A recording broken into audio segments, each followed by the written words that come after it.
Thanks for listening to the NVTV podcast, produced by Neuqua Media.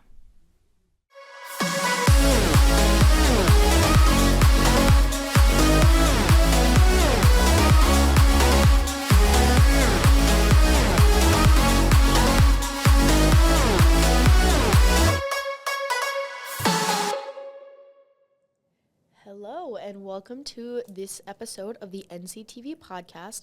I am your host, Addison Tedrow, and on today's show, we are going to be talking about how school can affect our mental health. Today, joining me is Lucy Braun. Lucy, thank you so much for joining me today. Of course, I'm happy to be here.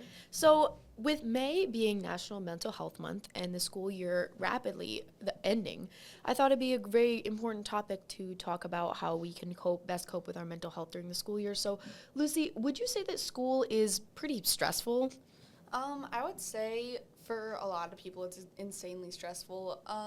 And I'm not doubting the fact that it's an amazing way to get the education and learn the important things that you need to for life, but I do believe that it is a very stressful thing that all students, freshman through senior, no matter what grade level, experiences. I mean, I know that I've struggled with my mental health throughout school, ever since I was little, with just the anxiety of turning stuff in and the pressure of needing to be an A-star student. It can be really stressful for many kids. Yeah, definitely, especially as well. I was talking to a few of my friends, and when I told them that I was doing this podcast, I asked them about their opinions of how stressful school can be, and they specifically mentioned about, late nights, studying for tests, the exams coming up especially, and they mentioned that final exams are definitely a huge stressor, just specifically because they carry so much weight, and especially during juniors and seniors, they're going off to college as well, so they have their entire future to think about. So what do you think that, let's do two topics. What do we think that the school can do to help relieve stress, and what do we think that we ourselves could do to help relieve stress? Do you have any personal coping mechanisms to deal with stress that you like to do?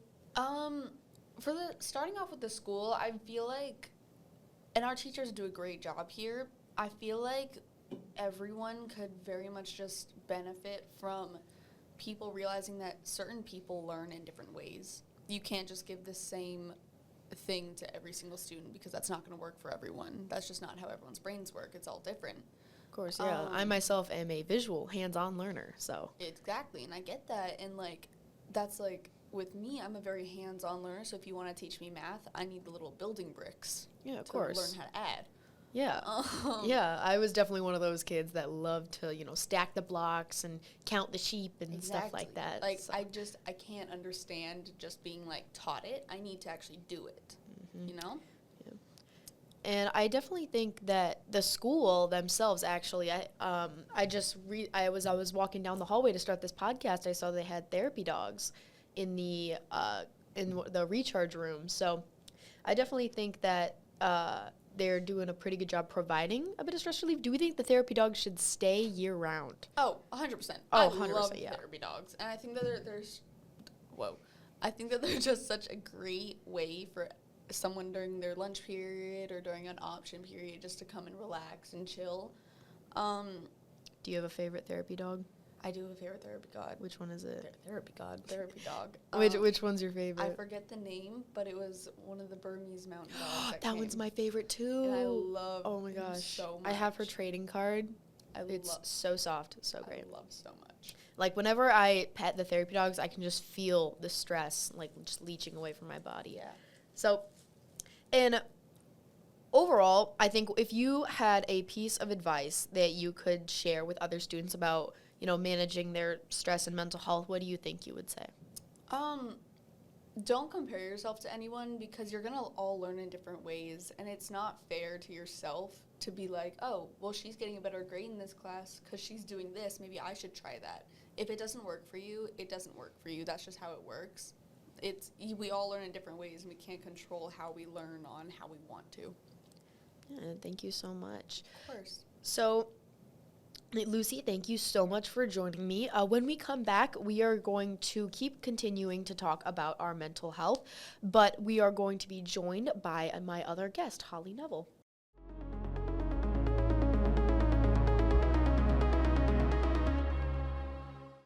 back to the NCTV podcast. We're going to continue our talk about mental health in school today, and joining me is my second guest, Holly Neville. Thank you so much for coming. Yes, of course. Thank you so much for having me. So, Holly, what specifically about school kind of stresses you out?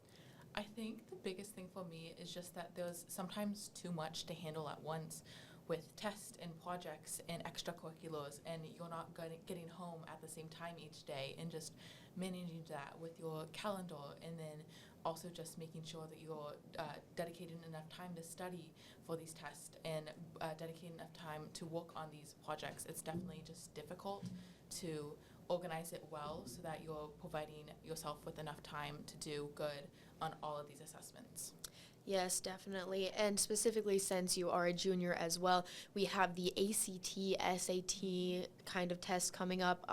Do you think that definitely stressed you out a lot more than any other usual test? Oh, yes, definitely, especially because with my normal everyday schedule and stuff and everything I was normally studying for, it was kind of hard to add that additional ACT studying, and so I found myself spending lots of weekends and such doing that, and then it just kind of kept on, the stress I feel like just kept on building up as we got closer and closer to the testing day, and then it's kind of interesting because then it just went away as soon as it was over. So Oh, definitely. That was going to be my next question. So Yeah. did it kind of all go away at once, or did it take you a second to kind of come back from all that? I think definitely it did take a bit of time because I was certainly like questioning some of my answer choices, and thinking like, oh, I could have done Definitely. better, but it definitely was just not as stressful in the end because it was already over and out of Yeah. my control. So did you take the SAT and the ACT? I have taken the ACT. I'm going to be taking the SAT in 2 weeks in June. So Oh boy, good luck with that thank one. you.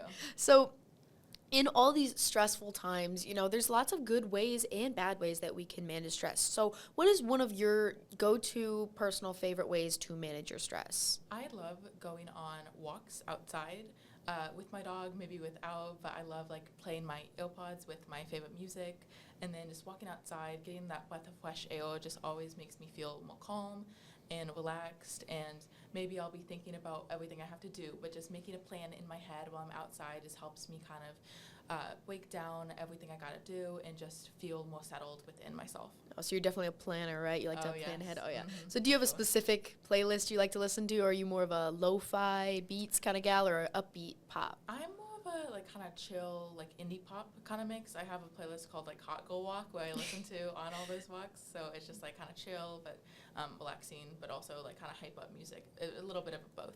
Definitely, yeah. One of my personal favorite go-to stress relievers is just read a book. Like, making the time to take like maybe 5 or 10 minutes to myself and read a book. I'm also a huge fan of box breathing. Do you like to use any breathing techniques? I do. I definitely have learned a couple with like box breathing, like you said, or triangle breathing, or just like specific ones for anxiety when you breathe in for 4 seconds, then out, or then hold for 7 seconds, then out for 8 seconds. I find that one helps a lot. I've too. never heard of triangle breathing. What is that? Is that different from box breathing? Yeah, it's pretty much just 3, 3, and 3, and then you just kind of like go back and forth quickly. It's less like a recovery time like box Okay. breathing is. You want to walk me through one quick little Sure, yeah, triangle yeah. breathing? So All right. you're gonna breathe in for 3 seconds, and then you're gonna hold that for 3 seconds, and then you're gonna breathe out for 3 seconds, and then you just go straight back into breathing in for 3 seconds, holding for 3 seconds, and then out for 3 seconds. So it's Cool. just more consistent, and I feel like it helps calm me down faster because it's less like time to think and just more time to just breathe.